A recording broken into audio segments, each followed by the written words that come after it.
අපේ ගෙදර වී කොයිතර ඩොකුමන්ට් ටිකද අන්තිම එපිසෝඩ් එක. අද අපි ගෝයන් කපන දවස. තාම භූතයා ඇවිල්ලා නැහැ. භූතයාගෙන් තමයි අපි මේ කපන්නේ. භූතයාට කියන ඉංග්‍රීසි නම මොකද්ද? මන් දන්නේ නැහැ. මාවි ගහේ පොඩි වැඩ කැලලක් පෙන්වන්න ඕනේ ඔයාලට. අපි මාවි ඉස්සරට ඒ ගහේ ඇත්තටම අපි හොයාගෙන තියෙනවා දැන් වී જાති දෙකක් තියෙනවා ඒ ගහේ. මම පෙන්වන්නම් ඔයාලට. ඒ කියන්නේ සාමාන්‍ය වී කරාල මැද්දෙන් ගුරු පාට හරිම තද පාට තියෙන වී ගහක් ඇදිලා තියෙනවා. අපි දෙන්නේ අර මාවි කියලා අපි අර පැරෂූට් ක්‍රමයට කරපු එකේ ප්‍රභේදයක් වෙන්නද කියලා තමයි අපිට හිතෙන්නේ.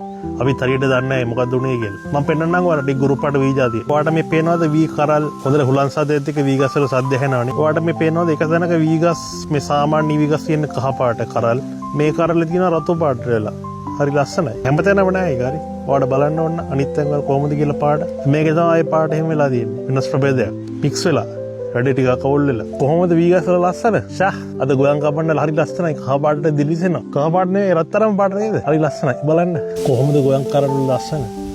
දැක්කම වාසිය දෙනවනේ. රත්තරන් පාටයි. සිරිසිරි ගාලා එල්ලෙන සද්දේ. මම ඔයාලට කලින් වීඩියෝ වල කිව්වා මේවට සත්තුන්ගෙන් හරි කරදරයි කියලා. අපි හිතන් හිටියේ ඉත්තෑවන්ගෙන් ඌරන්ගෙන් ඔය කරදර වෙයි කියලා. හැබැයි ඊට වඩා ලොකු ප්‍රශ්නයක් අපිට වුණා.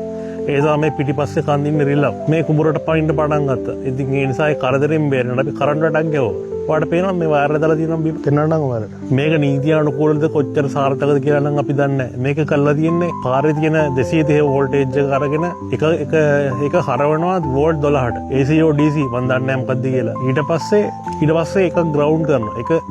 එක පැත්තක් ග්‍රවුන්ඩ් කරනවා. ග්‍රවුන්ඩ් කරලා අනිත් පැත්ත මේ විදිහට දාලා තියෙනවා. මේ තියෙන කරන්ට් වයර් ඇදලා තියෙන විදිය. එක තැනකින් කරන්ට් එක අරගෙන මේකට විදුලිය වැයවීමක් වෙන්නේ නැහැ. මොකද විදුලිය වැයවීමක් වෙන්නේ සතෙක්ගේ මේකේ ග්‍රවුන්ඩ් අර සර්කිට් එක කම්ප්ලීට් වෙද්දී විතරයි. ඒ කියන්නේ හානියක් වෙන්නේ නැහැ. ඒ කියන්නේ විදුලිය වැයවීමක් වෙන්නේ නැහැ සාමාන්‍ය වෙලාවදී. මේ රෝස පාට දාලා තියෙන ඉන්සියුලේටර්ස් වෙනවාදී අර ගහ ලීයයි මේ වයර් එක අයිසොලේට් කරන්න කරලා තියෙන වැඩ. ඉලෙක්ට්‍රිකල් ඉන්ජිනියරින් වල තිබ්බ අපිට මොඩියුල් එකක් ඉලෙක්ට්‍රිකල් ඉන්ස්ටොලේෂන්ස් කියලා. මම ඒක ෆේල්. මේ විදුලි වලට වැඩ කරනවද? ඔව් වැඩ කරනවා.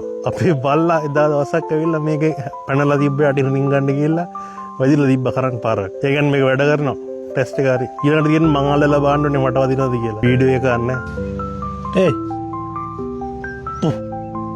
විදුලි වැයවීමක් වෙන්නේ නැහැ කියලා කිව්වට මට ඒක හරියටම ෂුවර් නැහැ. මොකද මේකේ සර්කිට් එක කොහොමද තියෙන්නේ කියලා මම දන්නේ නැහැ. මේක එක AC to DC කරලා තිබ්බොත් ඇත්තටම විදුලි වැයවීමක් වෙනවා. ඊට පස්සේ ට්‍රාන්ස්ෆෝමර් එකක් විදියට මේක තිබ්බත් ඒ මට නම් ෂුවර් නැහැ කොහොමද වෙන්නේ කියලා.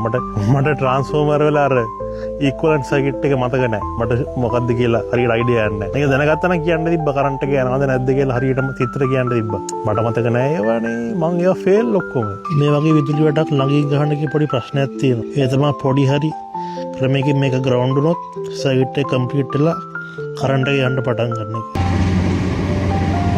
මෙන්න පුතාගෙන් ගෝයන් කපනවා.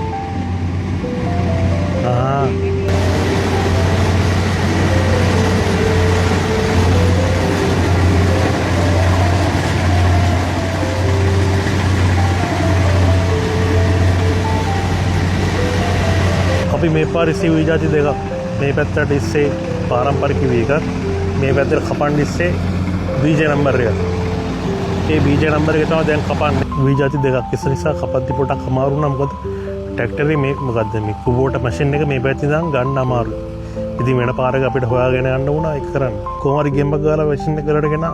වහින් නැති කාලේ කුඹුර වලට වතුර ගන්න ක්‍රමයක් විදියට තමයි අපි මේ පිටිපස්සේ දින ලිඳ කැපුවේ. හැබැයි ඒක ටිකක් අසාර්ථක ප්‍රොජෙක්ට් එකක්. මොකද ඒක ගෙවුවා කියලා අපිට වතුර ගන්න මොටරයක් ගේන්නත් ඕනේ. පෙට්‍රල් දාගෙන අදින්න ඕනේ. හරි කරදරයි. ඊට වඩා අපිට හිතෙනවා නලින්දක් ගැවුවා. අර ඉලෙක්ට්‍රික් මොටර එකකින් වැඩ කරන නලින්දක් ගැවුවා. ඊට වඩා දෙයක් කරගන්න පුළුවන් කියලා අපිට හිතෙනවා. මොකද ඒකේ අර භූගත පොළොවේ යට තියෙන වතුරනේ අදින්නේ. මේකේ වටේ තියෙන අර නියංකාරයට මේකේ වතුරත් අඩු වෙනවා. එතකොට ලොකු වතුර ප්‍රමාණයක් අපිට ඉන්න බෑ මේ වගේ ලිඳක් තියාගෙන. මේක අසාර්ථක වැඩක්. මේක කරන්න එපා ඔයාලා. මං කිව්වා අපි අපේ තියෙන ලොකු කුඹුර ප්‍රමාණයකට ඉන්න මේ ලිඳක් ප්‍රමාණවත් නැහැ. ඒකට නලින්දක් වගේ දෙයක් තියෙන්න ඕන. මේ විදිහේ භූතයා වගේ කුබෝට මැෂින් එකකින් මේ වැඩේ කරද්දී අර ලොකු ඔටෝමේෂන් වැඩක් වෙනවා. ඒ කියන්නේ මිනිස්සුන්ගේ ලොකු ශ්‍රමයක් ඒ වෙනුවෙන් අපිට ඉතුරු කරගන්න පුළුවන්. හැබැයි මේකෙන් වී වලට පොඩි ප්‍රශ්නයක් එනවා. ඒ තමයි වී වල තියෙන ජල වාෂ්ප ප්‍රමාණය ඒ විදිහටම තියෙනවා. තෙත වී විදිහට තියෙනවා කියලා තමයි අපිට කියන්නේ. ඒකට වී බර වැඩි වෙනවා. හැබැයි වී බර වැඩි වෙන නිසා ඒක අර වේලන්නේ අමතර වීදමක් යන නිසා තෙත වී වලට දෙන මිල හත් ටිකක් අඩුයි. ඒ කියන්නේ තෙත වී විකුණන්න වෙන්නේ අඩුවෙන්.